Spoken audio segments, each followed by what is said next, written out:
Jadi gini, pernah nggak lu ngerasa bisnis lu sebenarnya udah jalan, jualannya laku, pelanggannya ada, orderannya nggak sepi, tapi nggak tahu kenapa uangnya tuh kayak hilang tanpa jejak. Hari ini cuan masuk, besok dicek dompet atau rekening, kok udah tipis lagi. Padahal rasanya belum dipakai buat apa-apa. Yang akhirnya bisnis lu mandek di situ-situ aja. Gak nambah modal, gak bisa berkembang, gak bisa scale up, dan ujung-ujungnya lu cuma fokus buat bertahan hidup, bukan lagi bertumbuh. Kalau lu ngerasa relate, tenang, lo bukan satu-satunya, gue juga.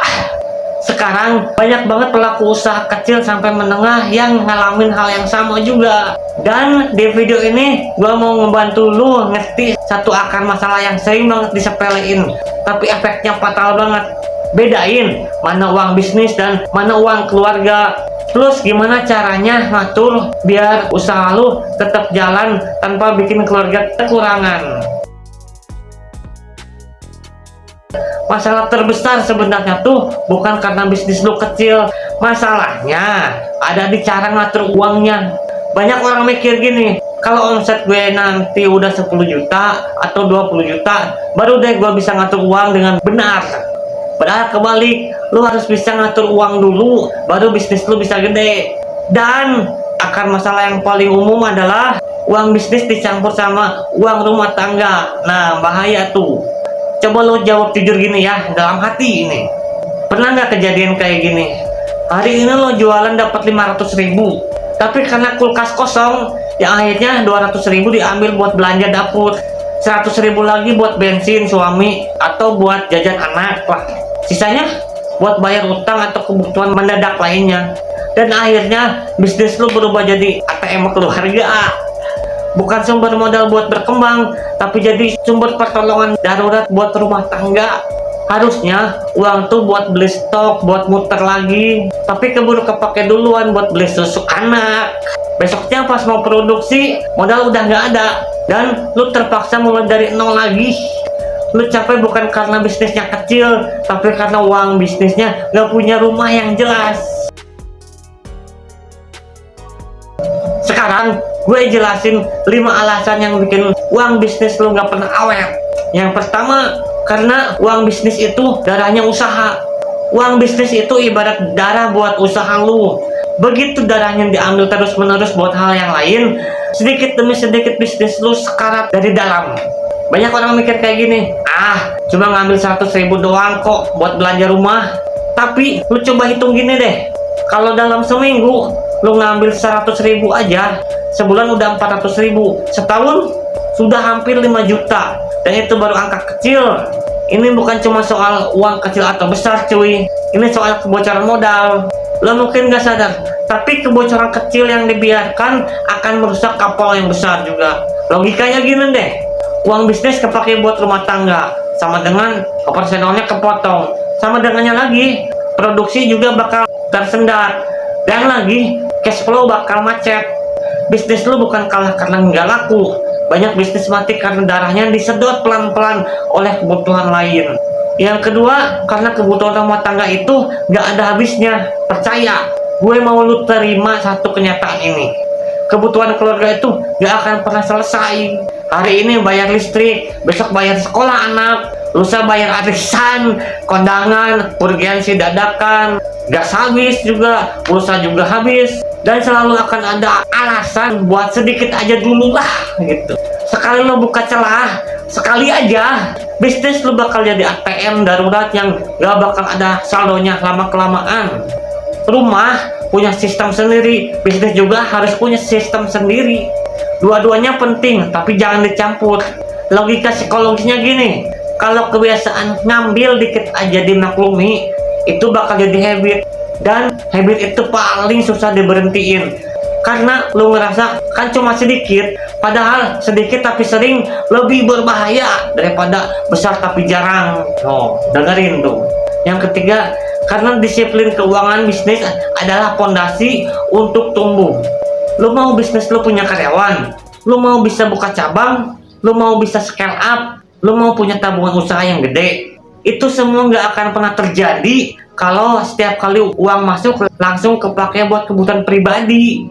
bisnis besar itu terbangun bukan dari orang yang langsung kaya, tapi dari orang-orang yang rela nunda kesenangan sementara demi masa depan.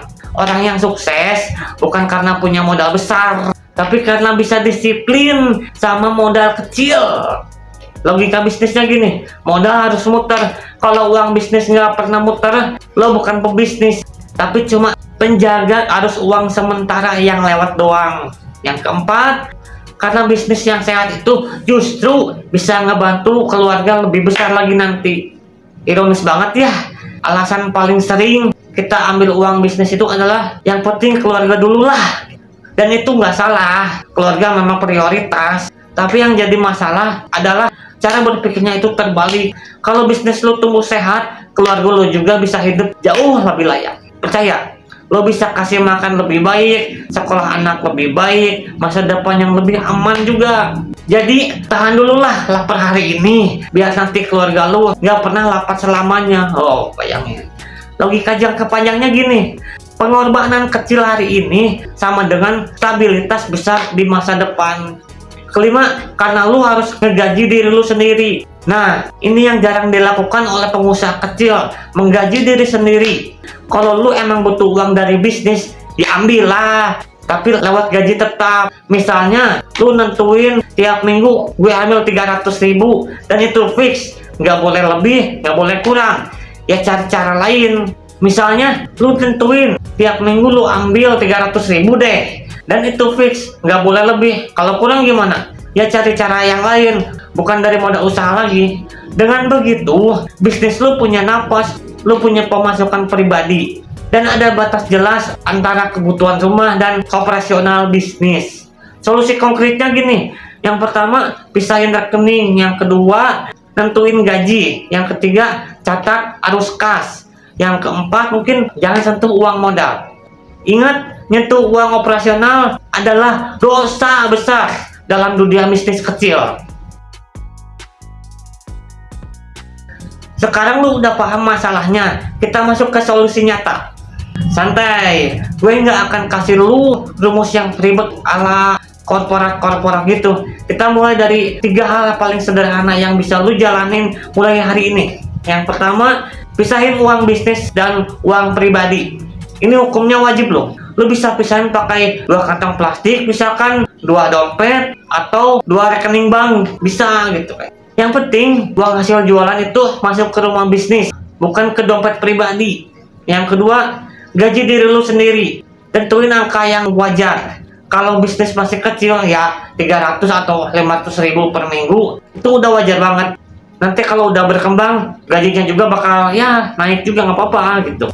Kalau ada kebutuhan rumah, ambil dari gaji lu, bukan dari modal. 3, tulis cash flow sederhana. Nggak perlu kayak akuntan deh, cukup catat aja gini.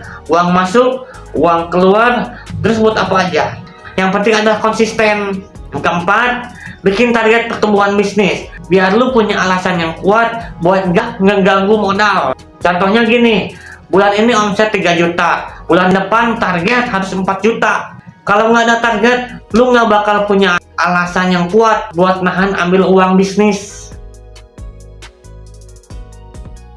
Gue tahu banget, banyak dari lo yang lagi nonton ini sekarang mungkin ada di fase yang paling bawah. Kadang hasil jualan ini cuma cukup buat makan besok, bukan buat berkembang. Dan itu nggak salah, kita cuma ada di fase bertahan. Tapi gue punya sistem sederhana, 7 hari bertahan yang bisa bantu modal lu tetap muter. Strategi 7 hari ini, yang pertama, hari 1 sampai hari kedua, produksi seperlunya. Mulai sisihkan simpanan kecil. Mau itu 2.000 atau 5.000 rupiah pun nggak apa-apa. Hari ketiga sampai keempat, boleh nitip ke warung-warung atau sistem bagi hasil dari warungnya itu. Jadi, lu nggak bakal keluar modal tambahan buat marketing. Nah, hari kelima sampai hari keenam, promosi gratis. Pakai status WA, update story, atau minta teman-teman repost. Yang akhirnya brand lu itu pelan-pelan mulai bisa menyebar. Hari ketujuh, evaluasi mingguan. Nah, di sini hitung penjualannya berapa, simpanannya berapa, sisa modalnya pun berapa. Kalau minggu ini sisa 20.000, minggu depan target harus 30.000. Fokus awalnya bukan cari untung besar, tapi bikin modal nggak mati dan bisa muter. Kalau makan bisnis alias uang modal, terus lu ambil buat diri lu sendiri, bisnis itu gak bakalan tumbuh. Dia akan tetap kecil, lemah, dan akhirnya mati. Tapi kalau lu rela kelaparan sebentar demi bisnis lu bisa makan, nanti bisnis lu lah yang bisa ngasih makan lu, keluarga lu, dan bahkan orang lain. Ingat ini baik-baik ya. Lebih baik lu kelaparan sedikit hari ini daripada bisnis lu mati besok. Oke, jadi segitu dulu lah. Sebelum pamit, gue mau ngucapin terima kasih karena udah ngeklik video ini dan nonton sampai akhir. Jangan lupa klik like biar gue tahu konten yang kayak gini bisa bermanfaat. Subscribe dan aktifin juga loncengnya biar lu gak ketinggalan update seputar mental trainer berikutnya. Komen dan share video ini ke teman-teman UMKM yang lagi ngerintis atau yang lagi ngejalanin usaha biar bisa naik level. Semoga dilancarkan usahanya dan diberkahi buat lu dan keluarga lu, amin. Sampai jumpa di video selanjutnya.